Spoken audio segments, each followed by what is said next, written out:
As already mentioned, whereas the first half of this course explores the Thomistic understanding of reality itself, from the basics of reality seen in Aristotle's four causes, the human soul, and the ultimate reality of God, the second half deals with what the Thomistic worldview has to say about more practical, though still profoundly philosophical, questions.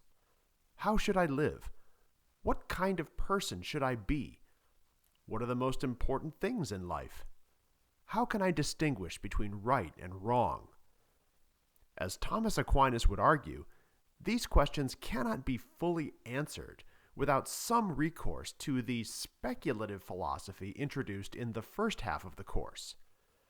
But now that we've had a taste of that more speculative or theoretical Thomistic teaching, we're now in a position to explore the more practical questions and to make some progress in doing so.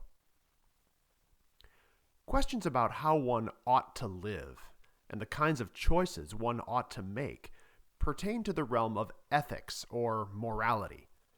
And as Thomas Aquinas would argue, morality is fundamentally about actions we perform as human beings. Maybe the best place to begin thinking about this area of philosophy, therefore, is to ask yourself a simple introspective question. Let's say you have a part-time job to which you reported the day before yesterday. Ask yourself, why did you report to work? You might say, because my boss told me I had to. But of course, you still had a choice whether or not to go. So you might say, because I wanted to keep my job. And if I asked you, why do you want to keep your job? You might reply, because I need to earn enough money to pay for school. And if I ask you, why do you want to go to school? You might say, in order to get a well-paying job.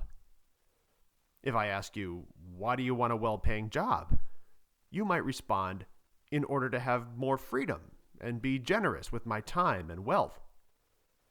If I ask you why you want those things, you would probably say something like, because these things will make me happy. But what if I asked you why you want to be happy?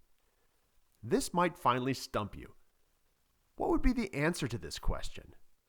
Is there even an answer? Famously, Aristotle and Aquinas both say no. Understood properly, there really is no further reason we want happiness. Happiness is, in other words, the end goal. In fact, both of them would argue that no matter which of your actions about which I may ask you, why you got up this morning, why you ate breakfast, or why you reported to work, and if I continue to ask your reasons again and again, we would all eventually arrive, assuming we're being honest, back at the same ultimate answer, because I want to be happy. And nobody, moreover, desires happiness for the sake of anything else. It is the last or ultimate end. It serves no further purpose beyond itself. It's what we all want. To say that happiness does not serve any further purpose, of course, does not mean that it's less good or less valuable than the other things we desire. On the contrary, the fact that it serves nothing beyond itself is because it's the most valuable thing, the best thing, our ultimate goal. And if we think about it, if there were no ultimate goal, none of our actions would really have any purpose or proper motivation at all. Just as with Aquinas' argument for a first efficient cause that we saw in Lecture 9, in which a first cause is necessary to explain the series of causes we witness with our senses, in a similar fashion, there must be some ultimate end that explains or gives meaning to our actions in which we pursue the things we desire. Aquinas explains it like this, quote, absolutely speaking, it is not possible to proceed indefinitely in the matter of ends, from any point of view.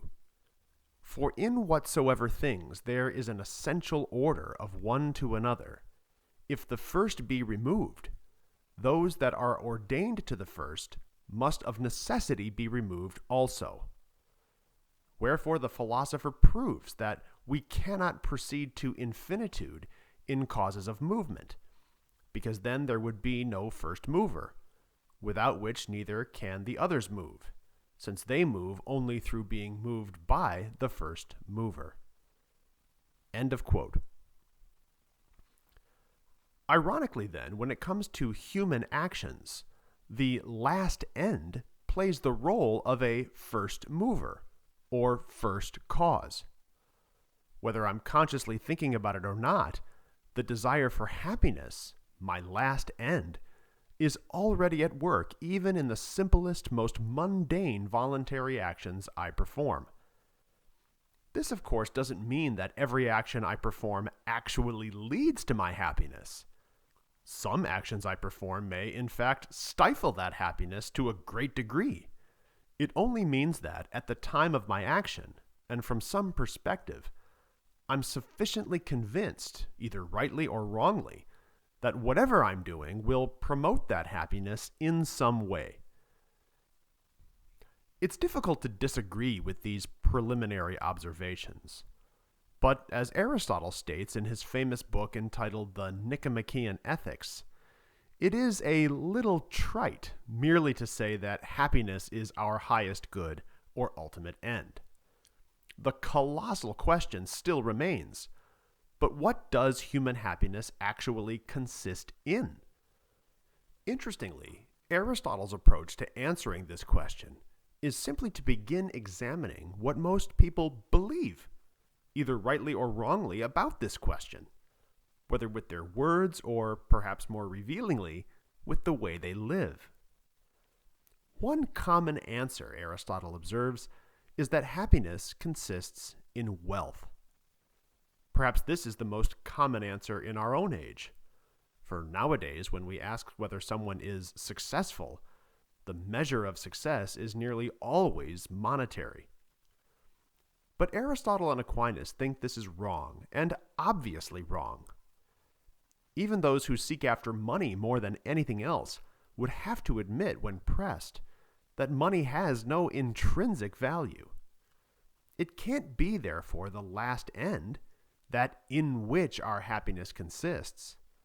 No one desires money simply for the sheer joy of having it, but for the things that money can buy.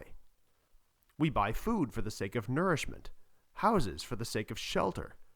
We spend money on entertainment and amusement for the sake of pleasure, and so on. As we saw, though, it belongs to the nature of happiness that we don't desire it for the sake of anything beyond itself.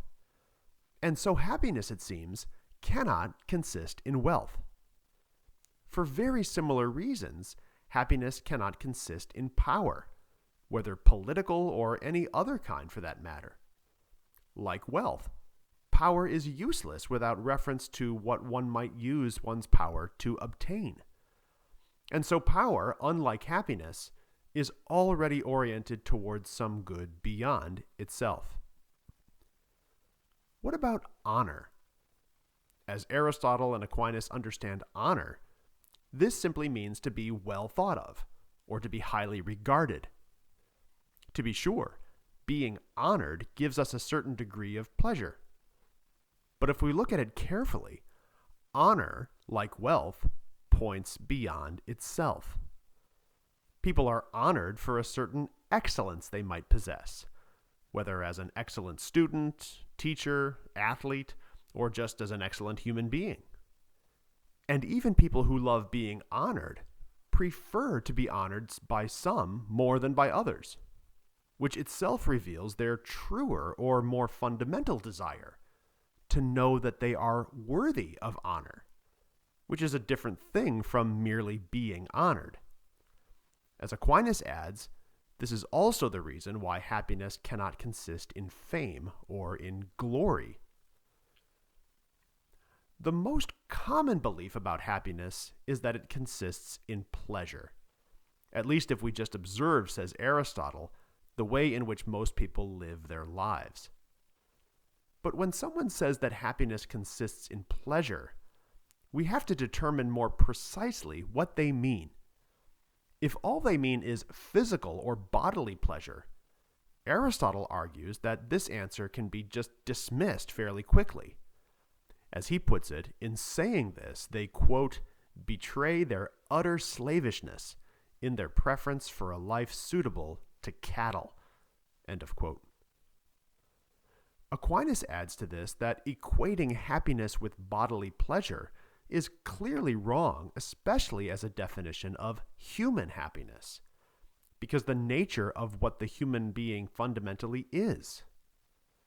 Bodily pleasure pertains to the five senses, for their pleasures of sight, hearing, smell, taste, and above all, touch. If we recall from Lecture 5, it's the nature of the human soul, though, to transcend the five senses. Human beings have rational souls, and so it appears very unreasonable to suggest that a uniquely human happiness could be defined at the level of mere sense experience. But interestingly, Aristotle and Aquinas both reject the idea that happiness consists in pleasure, even when one doesn't specifically mean bodily pleasure, but just pleasure in some general sense, which may even include the higher rational or spiritual pleasures. As Aquinas explains, this is because happiness, understood properly, is our highest good. Now, it may happen that pleasure may come from achieving or obtaining our highest good, and to be sure, this would be the highest pleasure. But we can't confuse the obtaining of the highest good with the pleasure or the delight that comes from it. As he explains, quote, a fitting good, if indeed it be the perfect good, is precisely man's happiness. And if it is imperfect, it is a share of happiness, either proximate or remote, or at least apparent. Therefore, it's evident that neither is delight, which results from the perfect good, the very essence of happiness, but something resulting therefrom as its proper accident. End of quote. So what then is happiness? Of course, a full answer to this question is the ultimate answer to the question of morality itself. And so we'll have to wait for that until the final lecture. At the very beginning of his famous Nicomachean Ethics, however, Aristotle gives us a kind of provisional answer. As he explains, happiness is the perfect and self-sufficient good or goal for the human person. And so we might go about describing it in the same way we describe the good of other things. What is the good of a student, simply considered as a student? The answer would be to learn. What is the good of a hockey player, considered as a hockey player? Well, to play hockey. And what is the good of a teacher, considered as a teacher? Naturally, to teach. These activities are, says Aristotle, the proper functions of the student, the hockey player, and the teacher. But to be even more precise, the good or goal of these three types is not only the activities of learning, hockey playing, and teaching, but of doing these things well. My goal or highest good as a teacher is not just to teach, but to excel at teaching, to become an excellent teacher, just as the goals of being a hockey player and a student are respectively to excel at playing hockey and learning. So, to continue down this same path, what we may ask is the highest good or goal of being human. What does it mean to excel simply at the activity of living a human life? Would this not be an enormously important question to answer? Would this not be, in many ways, the most important question to answer? As Aristotle explains, we can find the answer to this question in very much the same way as we reasoned in regards to teaching, learning, and playing hockey.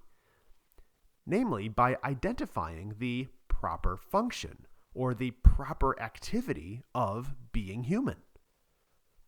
What is it that humans do that no other creature does? The answer, to reiterate the conclusion we saw in Lecture 5, appears to be reason. Human beings, as we noticed then, are rational animals. And reasoning appears to be what sets us apart as human and not some other species.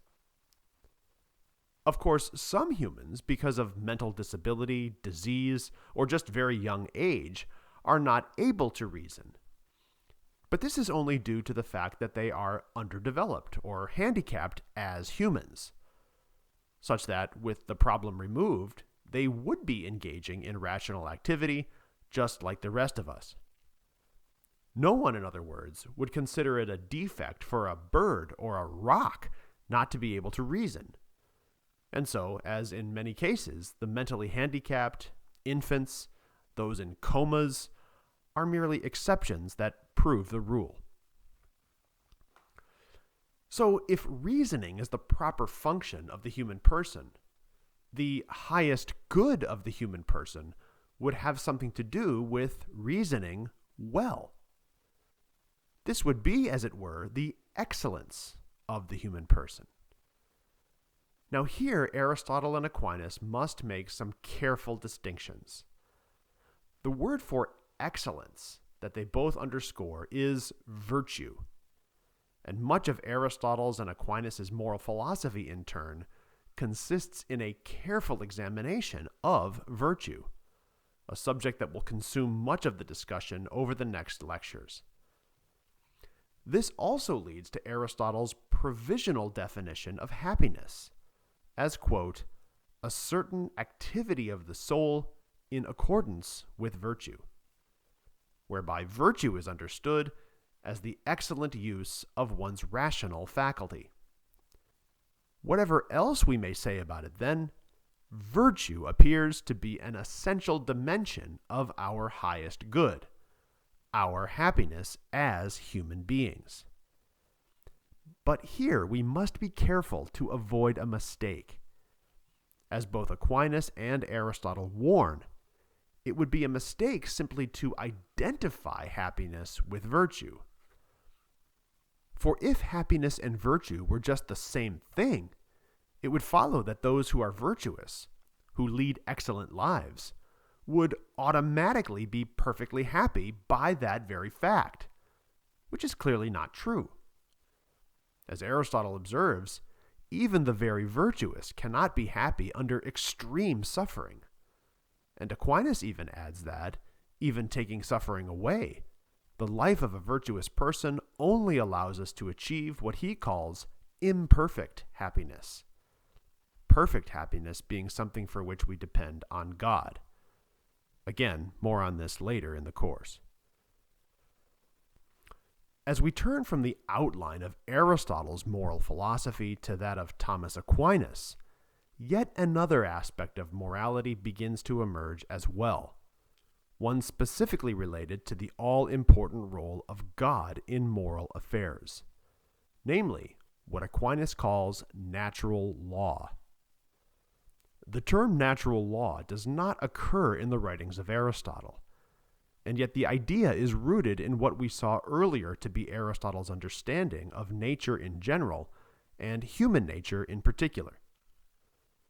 Recall from Lecture 4 that all natural things have four causes: a material cause out of which a thing is made, a formal cause which accounts for what a thing is, an efficient cause which brings something into existence, and a final cause, which Aristotle describes as the end, purpose, or goal of a thing. For something to be fulfilling its final cause, therefore, is for it to be flourishing or doing well as the kind of thing that it is. Now, as Aquinas observes, this notion of final causality may be applied to all things in the created world, and analogously even to artifacts made by human beings. A squirrel that gathers nuts well is healthy and propagates the squirrel population might be said to be thriving as a squirrel, whereas one that has trouble doing the activities proper to a squirrel might be said to be doing poorly. Now, sense what it means to be a good and thriving squirrel, horse, dog, or elm tree is not something we just make up, but is an objective fact of the matter. Aquinas says that the order governing final causality or creation has the character of a kind of law, which he calls the eternal law. Now, this may sound confusing because none of the things to which the eternal law applies, squirrels, houses, elm trees, etc., are eternal things. But since they, along with their inherent natures, are all creations of the eternal God, Aquinas considers eternal law a good name for the rule and measure that governs them. Of course, if we look to the examples just given, the eternal law does not seem to have any real moral significance. It would make no sense to blame a squirrel for not gathering nuts well, any more than to praise a lion for excellence in hunting. But as the eternal law applies to human beings, things are different. Whether a human being does well or does poorly as a human being does have much to do with the choices that human beings make. Aquinas explains this concept in the following well-known passage. Quote, "Law, being a rule and measure, can be in a person in two ways. In one way, as in him that rules and measures. In another way, as in that which is ruled and measured, since a thing is ruled and measured insofar as it partakes of the rule or measure. Wherefore, since all things subject to divine providence are ruled and measured by the eternal law, as was stated above, it is evident that all things partake somewhat of the eternal law, insofar as, namely, from its being imprinted on them, they derive their respective inclinations to their proper acts and ends. Now, among all others, the rational creature is subject to divine providence in the most excellent way, insofar as it partakes of a share of providence, by being provident both for itself and for others. Wherefore it has a share of the eternal reason, whereby it has a natural inclination to its proper act and end. And this participation of the eternal law in the rational creature is called the natural law. Hence the psalmist, after saying, "Offer up the sacrifice of justice," as though someone asked what the works of justice are, adds, "Many say, Who showeth us good things?" In answer to which question he says, "The light of thy countenance, O Lord, is signed upon us." Thus implying that the light of natural reason, whereby we discern what is good and what is evil, which is the function of the natural law, is nothing else than an imprint on us of the divine light. It is therefore evident that the natural law is nothing else than the rational creature's participation of the eternal law. End of quote. So, as Aquinas explains, whereas the eternal law applies to all of creation, the natural law simply is the eternal law as it applies to human beings. But since human beings are unlike anything else in the world because we have the ability to reason and freely choose good from evil, the eternal law, as it applies to us, goes by a different name, namely the natural law. So the natural law is a uniquely moral law appropriate to the radical uniqueness of the human person. Beings who don't just have good and evil things happen to them, but who themselves can do good and evil themselves by their freely chosen actions. The more we choose in accordance with what causes us to flourish as human beings, the more excellent a life we live. And, assuming we don't suffer some great loss of fortune, the happier we will be. To conclude this lecture, it may be helpful just to point out how counterintuitive Aristotle's and Aquinas' moral philosophy is, especially given its heavy emphasis upon happiness. Not just happiness in some general or vague sense, but the happiness of the moral person. As they see it, the measure of whether an action or character trait is good or bad depends on the degree to which it contributes to or detracts from the happiness of the one performing or possessing it. And to this, many people might object. What moral credit does a person deserve just for pursuing their happiness? Something we all just can't help but to desire. It almost sounds like Aristotle and Aquinas reserve the highest moral esteem for those who are perfectly selfish. In many ways, this is true. And it may turn the way we're used to thinking about morality on its head. But as Aristotle and Aquinas would argue, saying that morality is defined as the pursuit of happiness is the only way to preserve morality from descending into just some arbitrary set of rules that we, the acting persons, have no compelling reasons to follow. What they would add, of course, is that morality is the pursuit of happiness rightly understood. Remember that happiness is understood as the objective flourishing or doing well of a human being, with the further understanding of human nature as an objective fact of the matter about the kinds of beings we are. This is why happiness is distinguished from mere pleasure or delight, which is only a subjective experience. Nevertheless, Aristotle goes so far as to argue in his Nicomachean Ethics that morality understood in just this way leaves us with the conclusion that the truly moral person loves himself more, not less, than the one who pursues pleasure. Again, we're used to thinking of self-love as something to blame in a person, reducing it to conceit or selfishness. But as Aristotle urges, those who live moral and virtuous lives, and Aquinas would add those who follow the natural law, choose what is best, not just in some ultimate sense, but what is best for themselves. In choosing and acting the way they do, they apportion for themselves the life that is best, the life that causes them to fulfill the nature they have, and truly to be called happy. Again, what Aristotle calls virtue is the key to understanding his and Aquinas' concept of happiness.